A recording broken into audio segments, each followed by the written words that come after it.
Hey guys, and welcome back to this channel. In this video I'll be showing you guys how you can remove stuff from like your table on CapCut PC, like remove any objects from your photo or video. So I'm just going to simply copy and paste the photo or the video. Then I'm going to select the mask and I'm going to select the one that looks like the shape. For instance, like this one, I'm going to use like an oval shape, and for this one it's easier to use a square, like the rectangle one. So just try to make it like a square and like place it here, but like to the right kind of.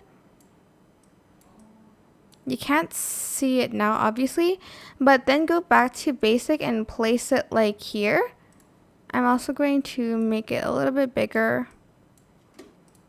and you can like feather it out a little bit to kind of blend it, and as you can see it kind of disappeared.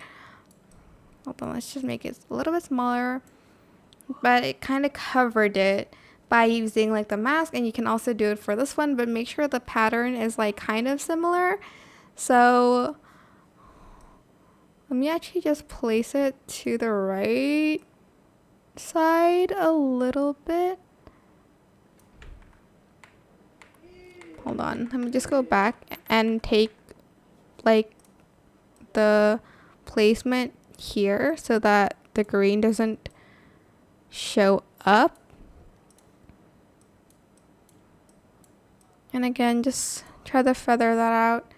And that is it. I hope this tutorial is helpful for you guys. Don't forget to like, comment, share. Also subscribe to this channel if you haven't done that already. If you have any more questions, just leave it in the comment section down below. I will try my best to answer them all for you guys. If you found this video helpful, please click the thanks button above the description box down below. Thank you so much for watching. Bye!